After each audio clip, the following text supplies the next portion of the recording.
Hi friends, இப்போ நம்ம பார்க்க போகிறது யூனிட் 8ல் திருக்குறள்லேருந்து டிஎன்பிசி ப்ரீவியஸ் இயராக என்னென்ன கொஸ்டின்ஸ் கேட்டாங்களோ அதை இப்போ பார்க்கலாம்.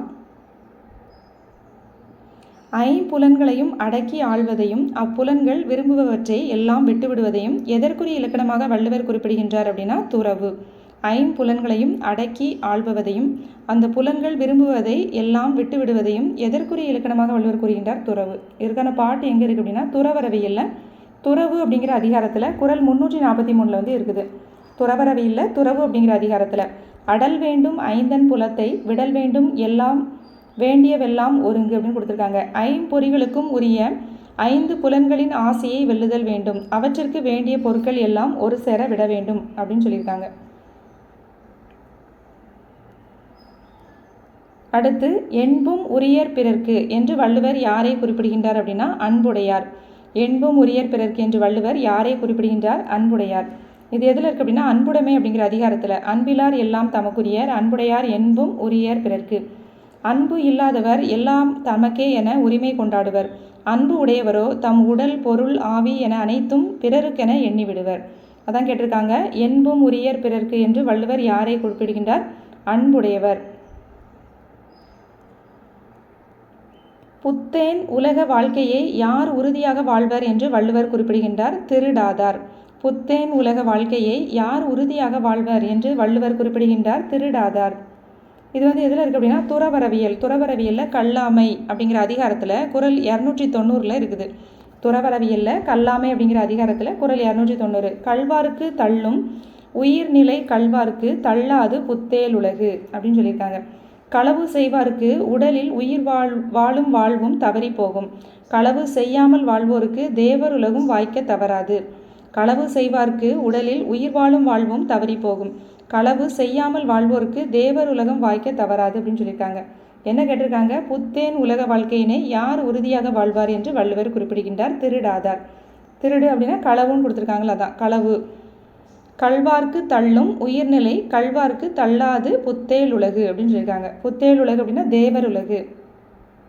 யாருக்கு வந்து தேவர் உலகு வந்து உறுதியாக கிடைக்கும் அப்படின்னு வள்ளுவர் சொல்கிறார் அப்படின்னா திருடாதார். திருடாதாருக்கு கிடைக்கும் அப்படிங்கிறத துறவரவியல் அப்படிங்கிற இயலில் வந்து கல்லாமைங்கிற அதிகாரத்தில் வந்து சொல்லியிருக்காரு. உறங்கி விழிப்பதை வள்ளுவர் எதனோடு ஒப்பிடுகின்றார்? பிறப்பு. உறங்கி விழிப்பதை வள்ளுவர் எதனோடு ஒப்பிடுகின்றார்? பிறப்பு. இது எதில் இருக்குது அப்படின்னா துறவரவியலில் நிலையாமை அப்படிங்கிற அதிகாரத்தில் குறள் 339. உறங்குவது போலும் சாக்காடு உறங்கி விழிப்பது போலும் பிறப்பு அப்படின்னு சொல்லியிருக்காரு. உறங்குவது போலும் சாக்காடு உறங்கி விழிப்பது போலும் பிறப்பு அப்படின்னு சொல்லியிருக்காரு. எதில்? துறவரவியலில் நிலையாமை அப்படிங்கிற அதிகாரத்தில் குறள் 339. உறங்கி விழிப்பதை வள்ளுவர் எதனோடு ஒப்பிடுகின்றார்? பிறப்பு. கல்லாதவர்களை வள்ளுவர் எதனோடு ஒப்பிடுகிறார்? விலங்கு. கல்லாதவர்கள் கல்வி கற்காதவர்களை வள்ளுவர் எதனோடு ஒப்பிடுகிறார்? விலங்கு. இது எதில் இருக்குது அப்படின்னா கல்லாமை அப்படிங்கிற அதிகாரத்தில் விலங்கோடு மக்களனையர் இலங்கு நூல் கற்றாரோடு ஏனையவர். மனிதர்களுக்கும் விலங்குகளுக்கும் இடையே என்ன வேற்றுமையோ அதே அளவு வேற்றுமை அறிவு நூல்களை படித்தவர்களுக்கும் அந்த நூல்களை படிக்காதவர்களுக்கும் இடையே உண்டு அப்படின்னு சொல்லியிருக்காரு. விலங்கோடு மக்களனையர் இலங்கு நூல் கற்றாரோடு ஏனையவர். மனிதர்களுக்கும் விலங்குகளுக்கும் இடையே என்ன வேற்றுமையோ அதே அளவு வேற்றுமை அறிவு நூல்களை படித்தவர்களுக்கும் அந்த நூல்களை படிக்காதவர்களுக்கும் இடையே உண்டுன்னு சொல்லியிருக்காரு. அதான் கல்லாதவர்களை வள்ளுவர் யாரோடு ஒப்பிடுகிறார் அப்படின்னா விலங்கோடு ஒப்பிடுகிறார். பொருள் இல்லாரை எல்லாரும் எவ்வாறு கருதுவர் என்று வள்ளுவர் குறிப்பிடுகின்றார் அப்படின்னா பொருள் இல்லாதவங்களை எல்லாரும் எள்ளுவர் அப்படின்னு சொல்லியிருக்காரு. இது வந்து பார்த்தோன்னா கூலியல் அப்படிங்கிறதுல பொருள் செய்வகை அப்படிங்கிற அதிகாரத்தில் இருக்குது. இல்லாரை எல்லாரும் எள்ளுவர், செல்வரை எல்லாரும் செய்வர் சிறப்பு. இல்லாதவங்களை எல்லாரும் என்ன பண்ணுவாங்க? எள்ளுவர். செல்வரை என்ன பண்ணுவாங்க? எல்லாரும் செய்வர் சிறப்பு. அவங்கள வந்து சிறப்பு செய்வாங்க. இல்லாதவங்கள எள்ளுவர். நமக்கு என்ன கேட்டிருக்காங்க? பொருள் இல்லாதவர் தான் கேட்டிருக்காங்க. பொருள் இல்லாதவரை எல்லோரும் என்ன பண்ணுவாங்க? எள்ளுவர். இது எந்த இதில் இருக்குது அப்படின்னா அதிகாரத்தில் பொருள் செய்வகை அப்படிங்கிற அதிகாரத்தில் இருக்குது. அடுத்து ஒரு கோடிட்ட இடத்தை நிரப்புக. வித்தும் இடல் வேண்டும் கொல்லோ விருந்தோம்பி மிச்சின் மிசைவான் புலம். வித்தும் இடல் வேண்டும் கொல்லோ விருந்தோம்பி மிச்சில் மிசைவான் புலம். இது எதில் இருக்குது அப்படின்னா இல்லறவியலில் விருந்தோம்பல் அப்படிங்கிற அதிகாரத்தில் இருக்குது. குறள் 85. வித்தும் இடல் வேண்டும் கொல்லோ விருந்தோம்பி மிச்சில் மிசைவான் புலம் அப்படின்னா என்னென்னா விருந்தினரை முன்னே போற்றி உணவளித்து மிஞ்சிய உணவை உண்டு வாழ்கின்றவனுடைய நிலத்தில் விதையும் விதைக்க வேண்டுமோ விதை விதைக்கணுமா அப்படின்னு சொல்லி கேட்குறாங்க. வித்தும் இடல் வேண்டும் கொல்லோ விருந்தோம்பி மிச்சில் மிசைவான் புலம். விருந்தினரை முன்னே போற்றி உணவளித்து மிஞ்சிய உணவை உண்டு வாழ்கின்றவனுடைய நிலத்தில் விதையும் விதைக்க வேண்டுமோ அப்படின்னு சொல்லி கேட்குறாங்க. அப்போ இதில் என்ன வரும் அப்படின்னா விருந்தோம்பி மிச்சில் மிசைவான் புலம். இது எதில் இருக்குது அப்படின்னா இல்லறவியல் அப்படிங்கிற இயலில் விருந்தோம்பல் அப்படிங்கிற அதிகாரத்தில் இருக்குது. உயிருக்கு ஊதியமாக வள்ளுவர் எவற்றை குறிப்பிடுகின்றார்? ஈதல் இசைப்பட. ஈதல் இசைப்பட அப்படிங்கிறது இசைப்பட வாழ்தல். உயிருக்கு ஊதியமாக வள்ளுவர் எவற்றை குறிப்பிடுகின்றார்? ஈதல் இசைப்பட வாழ்தல். இது எதில் இருக்குது அப்படின்னா இல்லறவியலில் புகழ் அப்படிங்கிற அதிகாரத்தில் இருக்குது. ஈதல் இசைப்பட வாழ்தல் அதுவல்லது ஊதியமில்லை உயிர்க்கு. ஈதல் இசைப்பட வாழ்தல் அதுவல்லது ஊதியமில்லை உயிர்க்கு. என்ன கேட்டிருக்காங்க? உயிருக்கு ஊதியமாக வள்ளுவர் எவற்றை குறிப்பிடுகின்றார்? ஈதல் இசைப்பட வாழ்தல் அப்படின்னா என்ன மீனிங் அப்படின்னா வறியவர்களுக்கு ஈதல் வேண்டும், அதனால் புகழ் உண்டாக வாழ வேண்டும். அப்புகழ் அல்லாமல் உயிருக்கு ஊதியமானது வேறொன்றும் இல்லை.